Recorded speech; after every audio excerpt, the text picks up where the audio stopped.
I haven't told anyone about this. Not really. It just sat with me, I guess, and the idea of carrying it around indefinitely felt worse than actually saying it out loud to, well, to anyone who might listen. It's a strange thing, keeping something like this completely to yourself for so long, but I'm putting it somewhere now, finally, just to have it be somewhere other than inside my head. It happened during my time driving people around for extra money. The rest of the night was quiet, honestly. A few short trips, mostly students going back to dorms. I even got a decent tip from a guy going to the late show at the Bijou. I was just about to call it a night. Maybe do one last quick loop around downtown, when I checked the app and saw a new ride request, Fran, heading to Arlen Heights. Not a bad fare, especially with the surge pricing. I pulled up to the address, a little apartment building near the university. The app said she was waiting, but nothing. No one came out. I waited 1 minute, then 2 minutes. Usually people are practically tripping over themselves to get into the car when it's cold like that. I even texted through the app, here by the curb. But no reply. I figured she'd canceled, maybe got a friend to pick her up. Happens all the time. I hit the cancel ride button, expecting a small fee to be deducted, but the app just froze for 30 seconds. Then it went back to the map, like nothing happened. No cancellation fee, no message, just silence. It's probably a glitch, I thought. The app's been acting weird lately. They push updates every week, always breaking something. Then, a notification popped up. A 1-star rating. Fran. Driver never arrived. That's not right. I was there. I waited. I even texted. I tried to dispute it through the app, but the option wasn't there.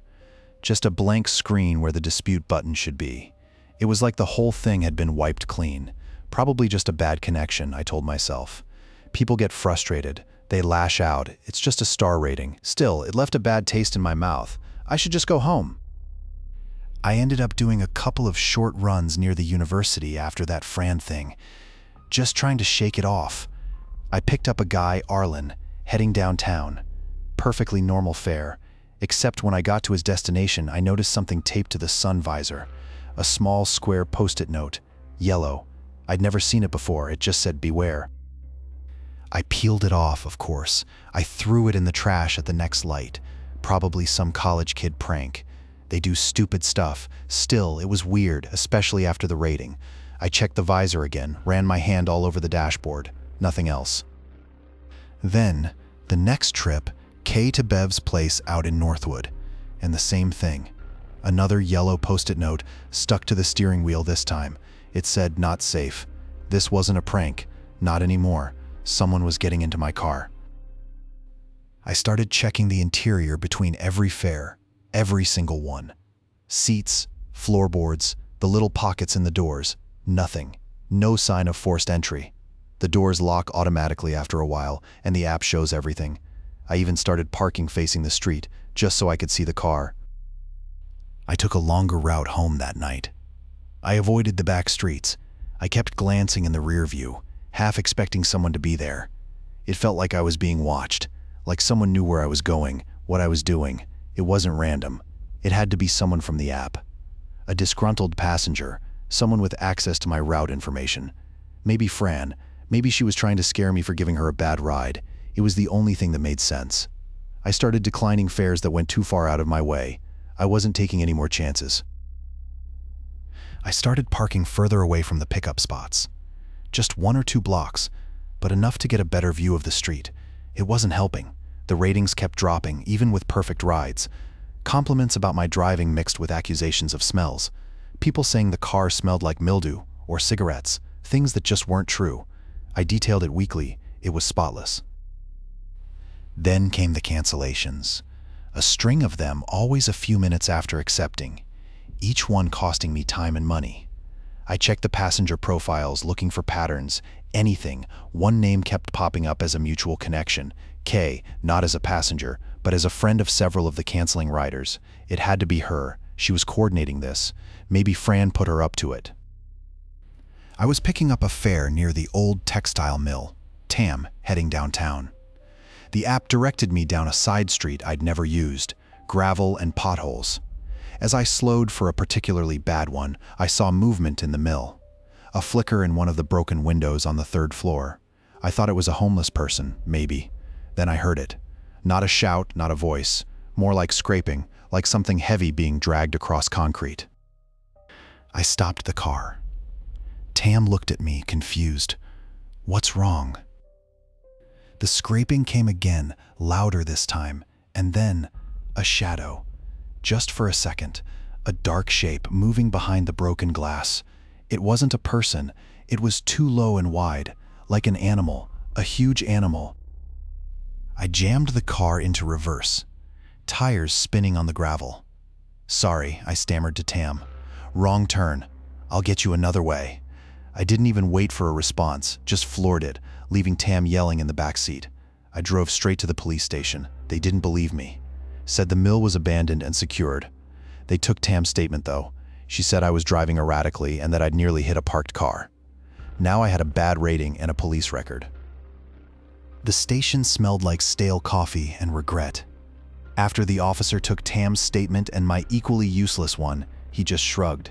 He said these things happen. Rideshare drivers, young guys, easily frustrated.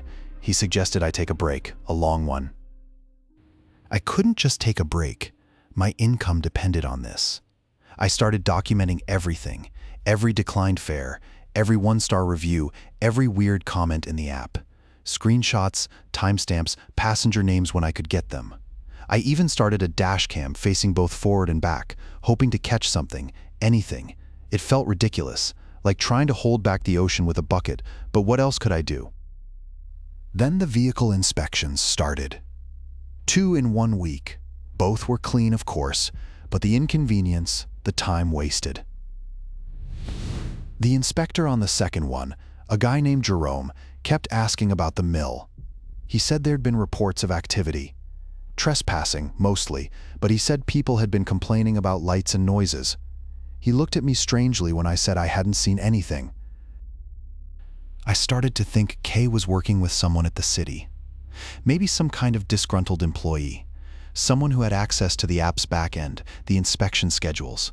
It made a twisted kind of sense. Kay, with her quiet intensity, always seemed like she had connections. Someone who knew how things really worked. I uploaded all my documentation, the screenshots, the inspection reports, even a log of the times I'd driven near the mill, to a cloud drive, backed it up to a hard drive and emailed it to my brother. I felt a little safer, like I had built a little fortress of proof. Then I checked the cloud drive. It was empty, completely wiped. The email to my brother hadn't sent, and the hard drive wouldn't mount. Just a clicking sound, like something was broken inside.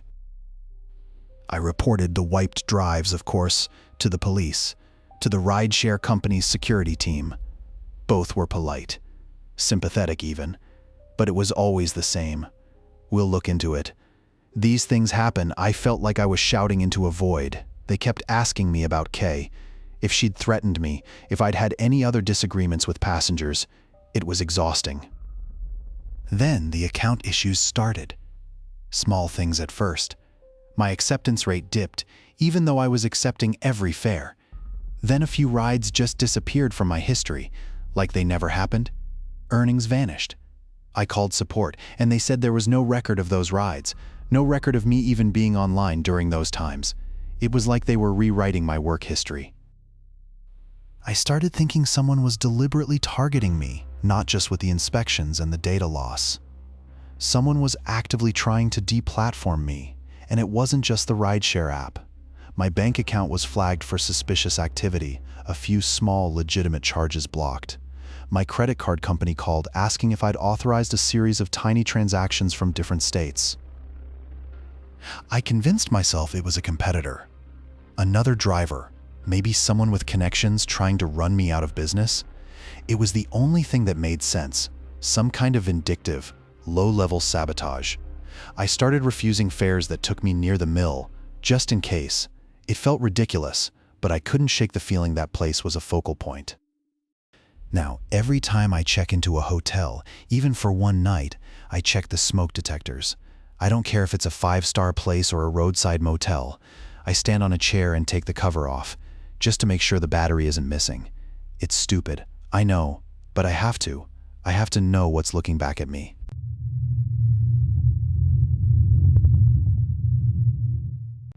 I check the rearview mirror a lot now, more than I used to. It's not a safety thing. Exactly. I always prioritized safe driving. It's just a habit of assessing who's getting in. It started a few months ago, late last summer, when I was still trying to make a consistent income driving people around after the university term ended. It feels silly, but I find myself cataloging faces before I even pull over. The rain was coming down in sheets, the kind where you can barely see the headlights of the car in front of you. I was heading back towards the city center after a run out to Oak Haven. It was a quiet night, mostly students needing lifts between parties. I was just thinking about grabbing something to eat, maybe that ramen place on Bleecker, when I saw her. She was standing under the awning of that old hardware store, the one with the peeling paint. It was Fran. I almost didn't pick her up. Not because of anything, she just looked soaked, and she was waving a little too enthusiastically, like she really needed a ride. But it was pouring, and I'm not someone who can just drive past someone standing in the rain. I pulled over. As soon as she got in, that smell hit me again. That metallic tang, it's been happening more and more lately. I'd cleaned the interior last week, vacuumed, air freshener, everything. It shouldn't be there. Fran smelled faintly of wet wool and something else. Something cleaner, almost sterile. "Thanks so much," she said, shaking water off her coat. "My car's in the shop. The battery died. Awful luck." She gave me an address on Willow Creek Road. It was out of my way, but not ridiculously so. As I pulled into traffic, I glanced in the rearview mirror. She was staring straight ahead, but her hands were clenched in her lap. I figured she was just cold and stressed, probably had a bad day. Then she asked me, completely out of the blue, "Do you remember Oak Haven High?" I did. I'd transferred there junior year. "Vaguely," I said. "It was a while ago." "Did you ever?" She paused, and her voice was suddenly very small. "Did you ever take shop class with Mr. Dillard?" And it wasn't just the question, it was how she asked it, like she was fishing for something specific. I said, "Yes, Mr. Dillard. Everyone took shop, right? Mostly to get out of gym." She just relaxed after that. The tension drained out of her. She even smiled, a real one, which, looking back, is probably the first red flag I missed. The rest of the ride was easy, too easy. I dropped her off at that house, this sprawling, dark place way out on County Road 12, and honestly, I should have just kept driving. But I didn't. I needed the fare. A few days later, a notification popped up on my phone. It was an email from a law firm. I almost deleted it, thinking it was spam, but it mentioned an incident, a passenger, Fran, assault. My stomach dropped. Come on. I read it, and it was all twisted. She claimed I'd driven her to the wrong address, then made unwanted advances. It was insane. Then came the texts. Not from the lawyers, but from Fran directly. "I know you remember Mr. Dillard." Photos started appearing, grainy shots of my car, my house. "Some things are better left buried, Hector." I changed my routes after that. I stuck to well-lit, busy streets. I even started varying my drive times, avoiding the late-night shifts. I thought maybe she was just trying to scare me, a disgruntled passenger with too much time. A really messed up attempt at getting a free ride for life. But then I saw her car yesterday, parked across the street from my apartment, a beat-up, dark green Volvo. She wasn't in it, but it was there, and that smell, that metallic tang, I swear I smelled it again, even through the closed car windows. It wasn't just my car, it was her. I didn't sleep. Not really. Just dozed, listening for anything. Every creak of the building, every car door slamming. I kept picturing that Volvo. It wasn't just being there, it was the smell. Like a dentist's office, but older and rustier.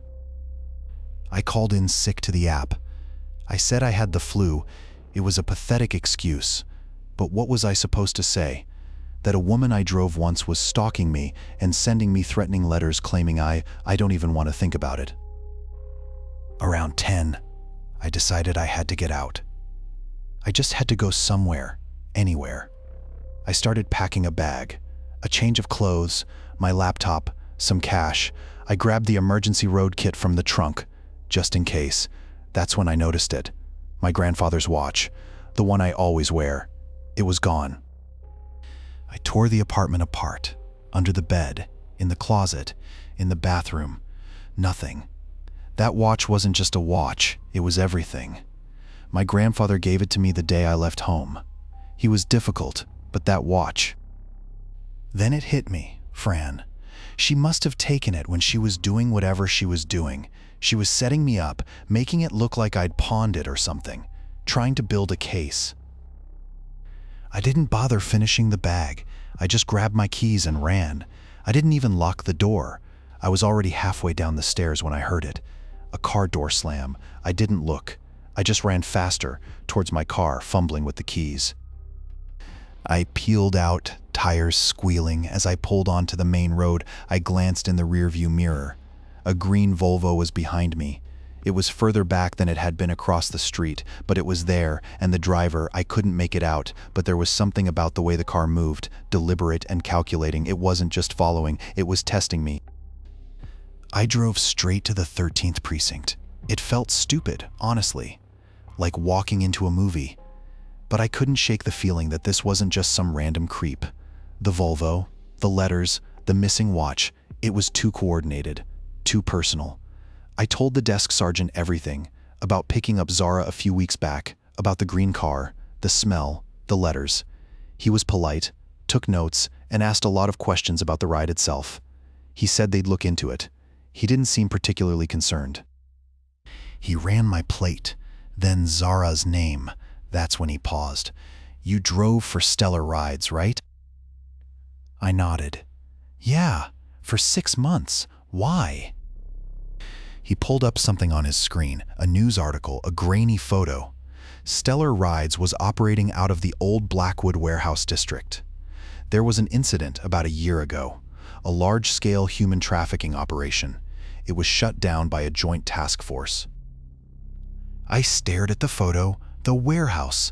I'd parked there waiting for pickups dozens of times. I remembered the smell, not just exhaust, something metallic like blood. I'd always figured it was just the industrial area.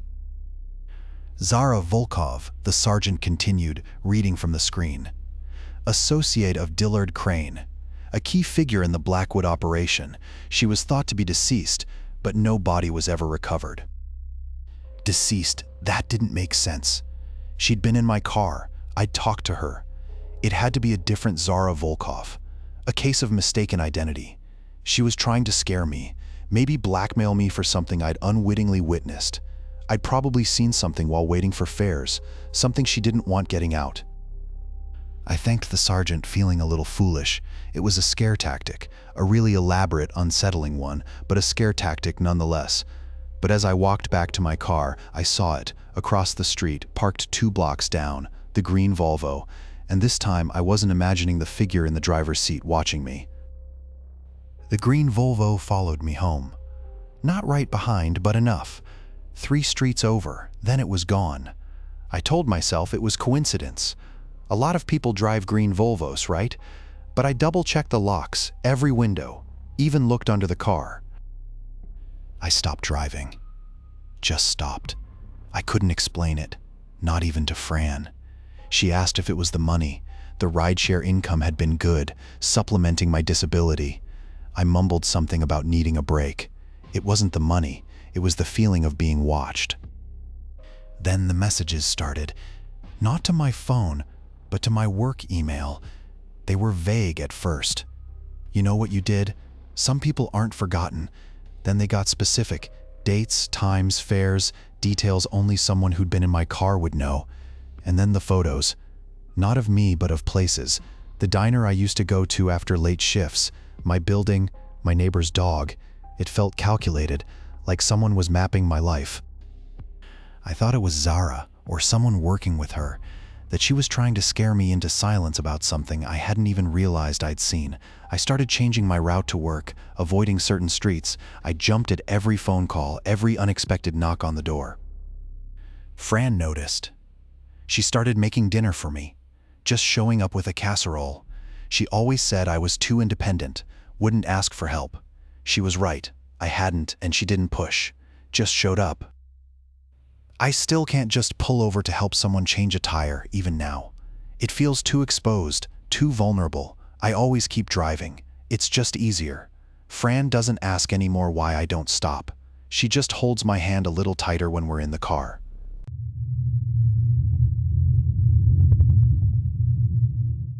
The static on the radio today sounded exactly like it did that night. A fuzzy, insistent crackle. It brought everything back. The chipped formica of that late-night diner and the smell of stale coffee. I was driving a service car back then, early summer of '08, mostly picking up folks from the bus depot on the edge of town. It was a quiet route usually, but that particular shift, well, it stuck with me. The late shift was always slow on Tuesdays, mostly truckers needing a quick coffee, or the occasional couple heading back from whatever was happening over in Willow Creek.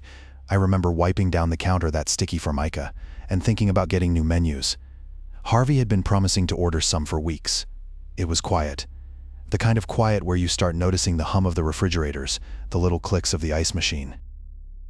I was refilling the sugar caddies when I saw it again. The cup, that same floral pattern. Not the chipped, faded blue willow that was on everything else, but a brighter, almost cartoonish rose print. I hadn't thought much about it the first time.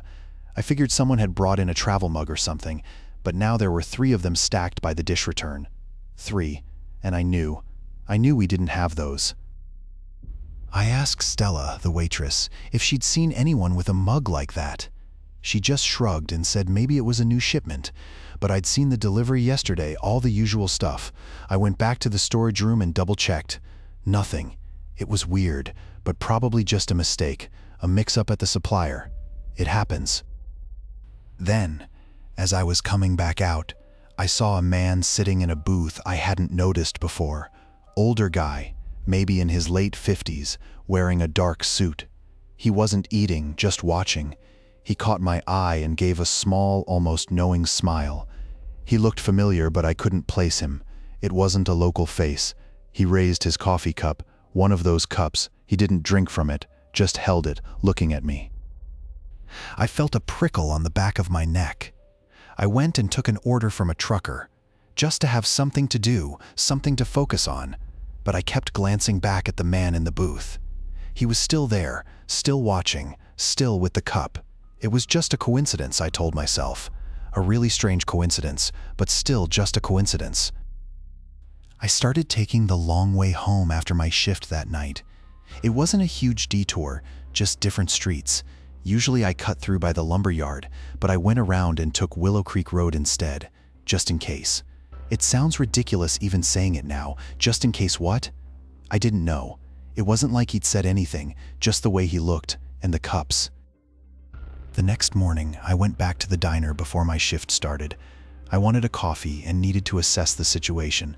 Old man Harvey was wiping down the counter. Same as always, I asked him about the cups. Those floral ones. Haven't used those in years, son. We got a whole case of them delivered by mistake in 2005 and ended up donating them to the church bazaar. I thought we'd gotten rid of every single one. That threw me. Donated to the church. That couldn't be a coincidence, Stella. The pastor's wife always stopped in for pie on Wednesdays. Maybe she'd been giving them out to people, trying to be friendly. It was a long shot, but it was better than the alternative. But then I noticed something else. A small metal box, the kind they keep sugar packets in, was slightly askew. It always sat flush against the wall. I straightened it, and that's when I saw it. Scratches. Small, almost invisible scratches on the formica, like something had been dragged across it. They weren't there yesterday. I'm sure of it. I cleaned that counter. I always clean that counter. I asked Harvey if he'd moved anything. He just gave me this look, like I was losing it. He said he hadn't touched a thing. I started checking everything. The napkin dispensers, the salt shakers, even the little fake plant on the windowsill. Everything was off, just a little. Like someone had been rearranging things while I wasn't looking. I kept replaying it in my head. The way everything was just shifted. It wasn't big stuff, but enough to make you feel like you were losing your mind. I went back to the storage room, figuring maybe I was just stressed and forgetting where things went. It smelled like old grease and disinfectant, same as always, but the shelves, they weren't stacked the way I remembered. Not dramatically, but the boxes of paper towels were on the bottom instead of the top. The extra sugar packets were lined up facing the opposite direction. I was about to chalk it up to exhaustion when I heard it.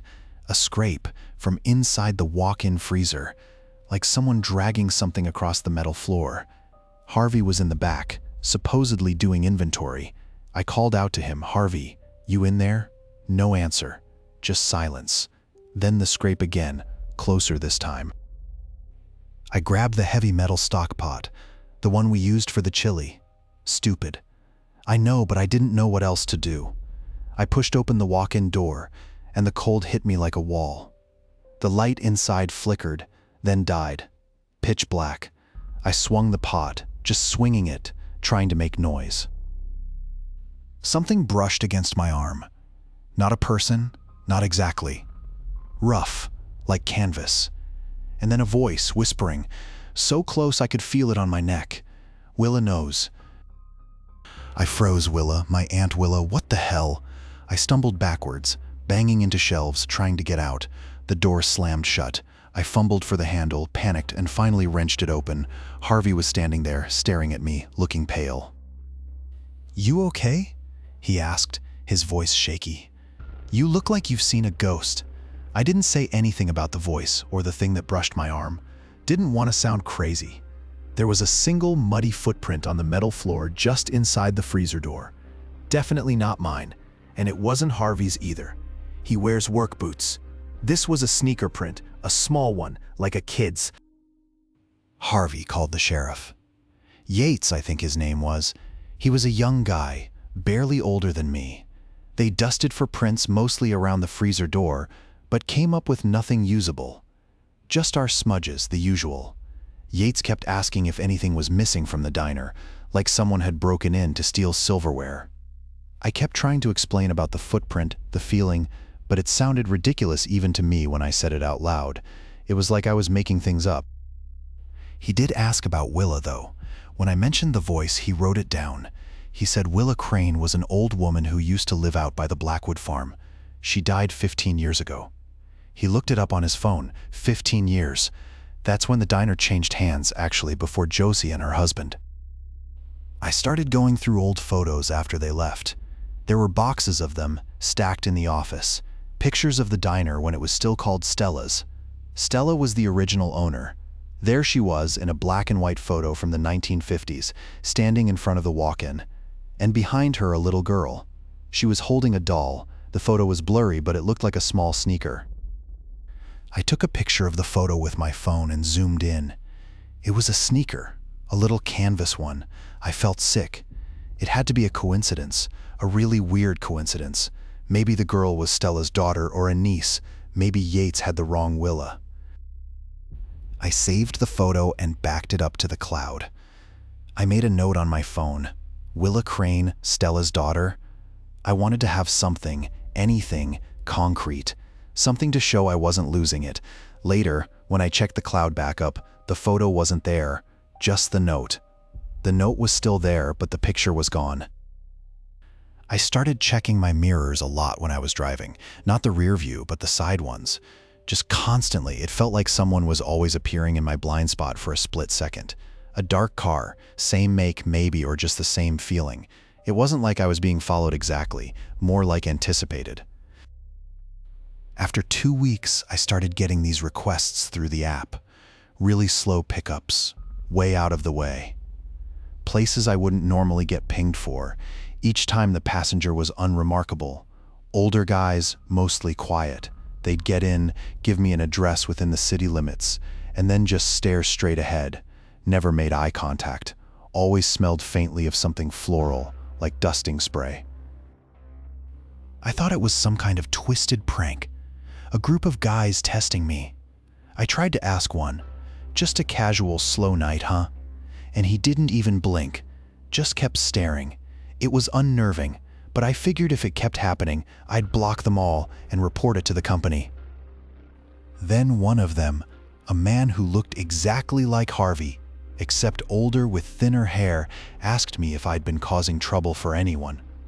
He didn't say who I'd been causing trouble for, just that question, delivered with this polite, almost concerned tone. He was looking at my hands. I said I hadn't, of course.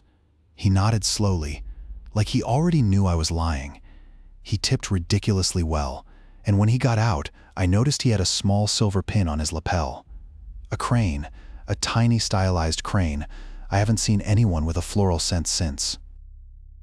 Now, I check the locks, every hotel room, every rental, the deadbolt, then the chain.